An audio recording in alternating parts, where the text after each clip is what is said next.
Hello दोस्तों, welcome to बनाएंगे topper के आज के इस वीडियो में हम प्रश्नावली 3.2 का पाँचवा, छठा और सातवां करने वाले हैं इस क्वेश्चन वीडियो के अंतर्गत। और इस वीडियो में बहुत ही इंपॉर्टेंट क्वेश्चन है। ये क्वेश्चंस बोर्ड एग्जाम में बहुत ज़्यादा पूछे जाते हैं, कई बार पूछे भी गए हैं।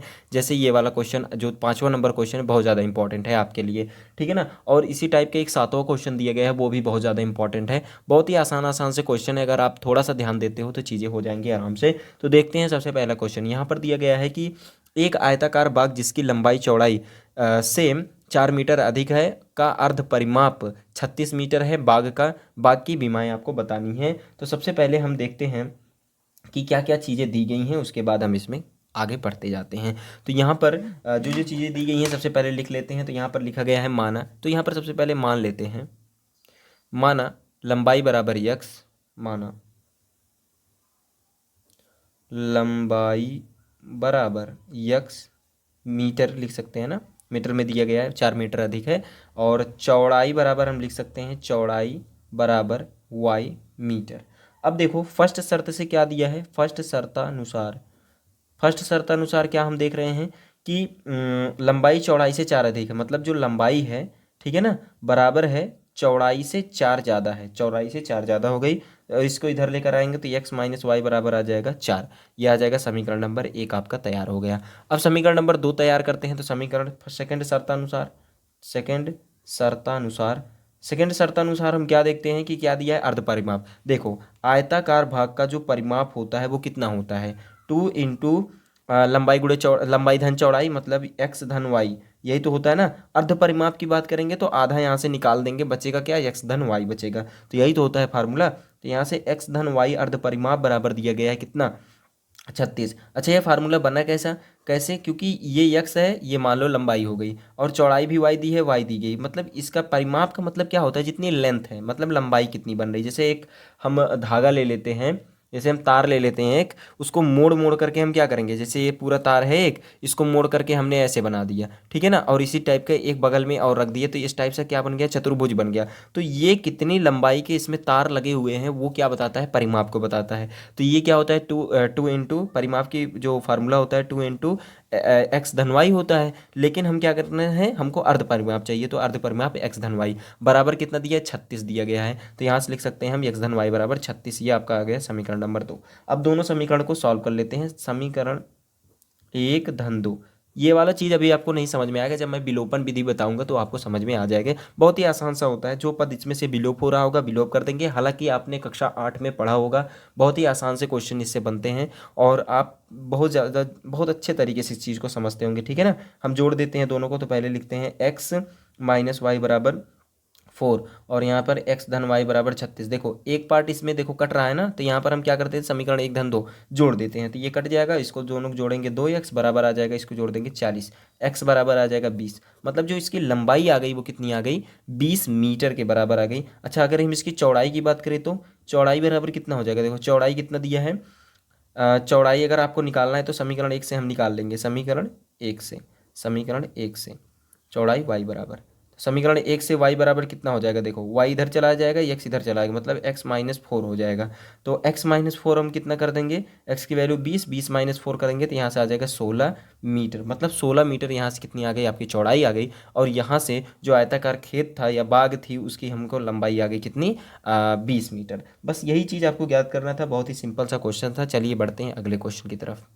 देखो यहाँ पर क्वेश्चन नंबर 6 क्या दिया है कि एक रैखिक समीकरण 2x धन 3y माइनस का 8 बराबर 0 दी गई है। तो दोनों चरों में एक ऐसी और रैखिक समीकरण लिखिए ताकि प्राप्त युग्म का ज्यामितीय रूपांतर, जैसा कि मतलब हमको क्या करना है, जो ये समीकरण युग्म दी है इसी के सापेक्ष हमें क्या करना है, एक और समीकरण ड्रा करना है, मतलब बनाना है, बताना है कि यही वो समीकरण है जो दोनों का युग्म जो है प्रतिच्छेद करती हुई रेखाएं हैं। मतलब हम जैसे दो पेयर्स होते थे, उनकी हम क्या करते थे, तुलना करते थे कुछ इस टाइप से, और बताते थे संपाती है, अद्वितीय है और समांतर है। तो यहाँ पर प्रतिच्छेद कब करती होगी, जब वो क्या होगी, अद्वितीय हल होते हैं तब वो क्या होगी, एक जगह प्रतिच्छेद करेगी। तो वही चीज़ हमको इसी के सापेक्ष में हमें एक और समीकरण बनाना है और फिर बताना उसी समीकरण को बता करके, और अब बस बस आपको बताना है, ये नहीं करना है कि आपको इसको बताइए कि हाँ ये संपाती है कि नहीं है, आपको तुलना करनी है, ऐसा कुछ नहीं करना है।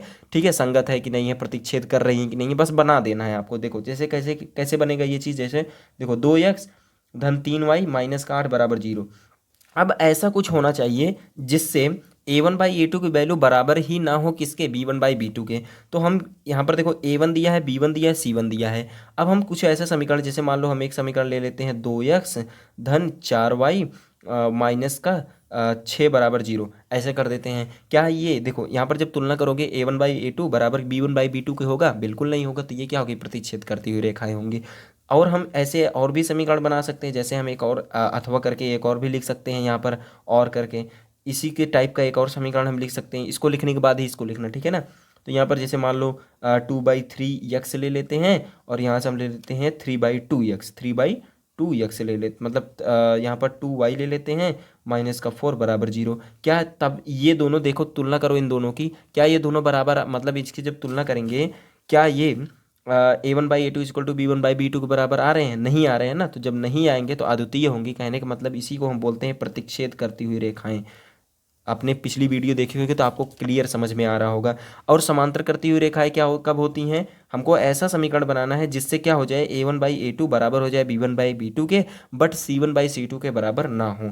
तो ऐसा हम समीकरण बनाएंगे कब, जैसे देखो पहला समीकरण आपको यही दिया है -8 बराबर 0। हम ऐसा समीकरण बना देते हैं, मान लो हम बना दिए 2x प्लस का 3y माइनस का हम बना देते हैं यहाँ पर 16 बना देते हैं बराबर 0। क्या ये दोनों देखो, a1/a2 करोगे तो कितना आएगा 1, b1/b2 करोगे कितना मिलेगा 1, 1 बराबर 1 के हो गया। लेकिन ये 1/2 आएगा, इसका जब आप काटोगे तो 1/2 के बराबर होगा, नहीं होगा। जब नहीं होगा तो ये समांतर करती हुई रेखाएं होंगी। तो ऐसे ही आपको अपने मन से भी आप बना सकते हो, यहाँ पर अपने मन से भी यहाँ पर लिख सकते हो, कोई दिक्कत नहीं है। ठीक है, अब संपाती रेखाएं मतलब क्या हो, सभी बराबर हो, मतलब a1/a2 की वैल्यू बराबर हो, b1/b2 बराबर हो c1/c2 के, तो संपाती हो जाएगा।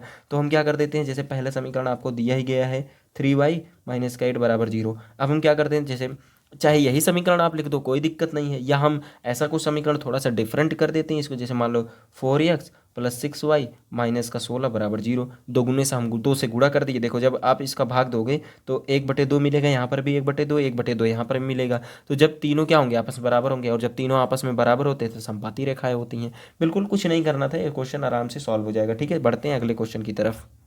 नेक्स्ट क्वेश्चन है आपका क्वेश्चन नंबर 7। समीकरण x माइनस वाई प्लस 1 बराबर 0 और 3x प्लस 2y माइनस 12 बराबर 0 का ग्राफ खींचिए। x अक्ष और इन रेखाओं से बने त्रिभुजों के शीर्षों के निर्देशांक ज्ञात किए और त्रिभुजाकार पटल को छायांकित कीजिए। मतलब जो त्रिभुज, जो इस पॉइंट से जब हम इनको बनाएंगे तो कहीं ना कहीं पॉइंट बनेगा, और x अक्ष के सापेक्ष आपको करना है। पहले हम बता देते हैं, पहले इसको सॉल्व करते हैं, तब आपको जब आएगा लास्ट में तो आपको सारी चीज़ें समझ में आ जाएंगी।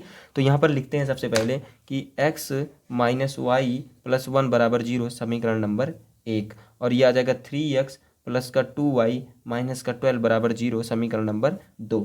हम क्या कर देते हैं, समीकरण 1 से लिखते हैं। समीकरण 1 से जैसे हम ग्राफ बनाते थे सबसे पहले वैसे ही ग्राफ बनाएंगे, ग्राफ ही इससे हल ज्ञात करेंगे, तब मज़ा आएगा।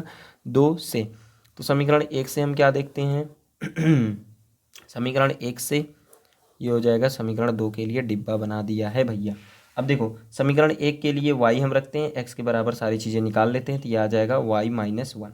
ठीक, और यहाँ पर लिखते हैं y, और x के बराबर सारी चीज़ें निकाल लेते हैं, तो कितना आ जाएगा 12 हो जाएगा, कितना यहाँ से आ जाएगा 12 माइनस का देखो ये हो जाएगा 12, उधर चला जाएगा, ये चला जाएगा माइनस, माइनस का 2y बटे हो जाएगा 3। अब देखो हम क्या करते हैं, यहाँ पर y की वैल्यू 0 ले लेते हैं। y की वैल्यू जब 0 लोगे तो -1 बचेगा, और y की वैल्यू 1 लोगे तो 1 माइनस 1 0 हो जाएगा। ठीक है, बिल्कुल आसान सा। ठीक है, हम आसान आसान से छोटी छोटी संख्या ले लेते हैं जिससे ग्राफ भी आसानी से प्लॉट हो जाए। अब यहाँ पर क्या लेते हैं, y की वैल्यू 0 ले लेते हैं। y की वैल्यू 0 तो 4 3 12, यहाँ से हो जाएगा 4। और यहाँ पर देखो, और यहाँ पर अगर हम 3 ले लें, y की वैल्यू हम 3 ले लेते, 3 दूना ये 6, 12 में से 6 जाएगा, कितना आ जाएगा 6, 3 दूना 6, तो यहाँ से आ जाएगा 2। अब हम फटाफट से इस ग्राफ को प्लॉट कर लेते हैं। चलो भैया प्लॉट कर लेते हैं, प्लॉट कर लेते हैं, प्लॉट। तो यहाँ पर लो भाई, माइनस में भी गई है वैल्यू ना, ठीक है, माइनस में भी लेकर जाएंगे, कोई दिक्कत नहीं है बाबूआ। चलते हैं, सॉल्व करते हैं। ये आ जाएगा x, x dash, y, y dash, 1 2 3 4 5, 1 2 3 4 5, -1 -2 -3, -1 -2 -3, कुछ इस टाइप से हो जाएगा ना। अब हम क्या करेंगे, समीकरण एक के लिए देखते हैं। -1, 0, -1 एक्स एक्सिस पे लेना और वाई पर क्या है 0 है, तो यहाँ से आ जाएगा -1, ये वैल्यू आ जाएगी। अब देखो, अब यहाँ पर क्या है, देखो वाई पर आपको 1 लेना है और एक्स पर 0 लेना है, तो ये हो जाएगा, ये वैल्यू हो जाएगी। ठीक, और देखो ये आपका पहला जो रेखा हो जाएगी, पहली जो रेखा आ जाएगी यहाँ से ये वाली आ जाएगी, ये हमने बना दिया कुछ इस टाइप से, ठीक है ना। हाँ बना दिया ना। अब ये देखो ये इस टाइप से बन जाएगी। अब दूसरे वाले समीकरण के लिए चलते हैं। दूसरा वाला समीकरण क्या हो जाएगा, दूसरे समीकरण में 4, 0, 4, 0 तो यहाँ कहीं आएगा, और 2, 3, 2 और कॉमा 3, 2, 3 यहाँ कहीं जाएगा ना, ये यहाँ कहीं आएगा। ठीक है, थोड़ा सा मैंने लाइन को तिरछा कर दिया है, थोड़ा सा एडजस्ट करना उसको। ठीक है, जब आप बनाओगे तो आपका सीधा जाएगा। ठीक, अब हम क्या कर देते हैं, इन दोनों पॉइंट्स को मिला देते हैं। ये दोनों पॉइंट्स देखो मिल गया है हमारा।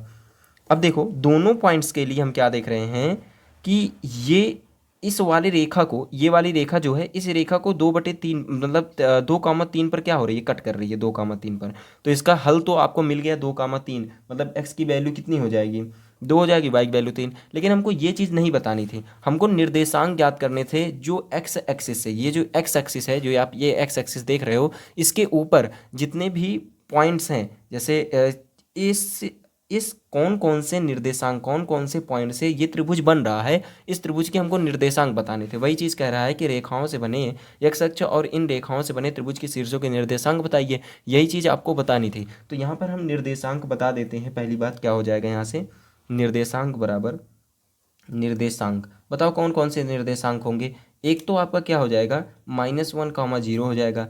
एक आपका क्या हो जाएगा, 2, 3, और एक हो जाएगा आपका 4, 0। तो यही आपका पहला आंसर आपका निकल के सामने आ गया। ठीक, 2, 3 हो जाएगा और 4, 0 हो जाएगा। अब यहाँ पर तो आपको ये चीज़ समझ में आ गई। दूसरा चीज़ क्या कह रहा है, त्रिभुजाकार पटल को छायांकित कीजिए। लो भाई, हमने छायांकित करना है तो छायांकित कर देते हैं। लो फटाफट से छायांकित इस तरीके से कर सकते हो। और भी आप कलर कर सकते हो, रंग भर दो, ले आकर इसी में कुछ और डाल दो, कुछ भी कर दो, लेकिन चाहे पन्ना चिपका दो, कुछ भी कर दो यार, बस इसको रंग दो। ठीक है, छायांकित कर दो, छाया हो जाएगा। बस यही चीज़ आपको इस क्वेश्चन में करना था। बहुत ही छोटी वीडियो हो गई है ये, छोटी कहाँ, 12 मिनट 12.5 मिनट की हो चुकी, कोई दिक्कत नहीं है। ठीक है, समझिएगा क्वेश्चन को, ज़रूरी है क्योंकि ये क्वेश्चन जो है बहुत ज़्यादा इंपॉर्टेंट हो जाता है एग्जाम पॉइंट ऑफ व्यू से। चलिए आज के लिए इतना ही। Thank you, have a nice day. वंदे मातरम, जय हिंद।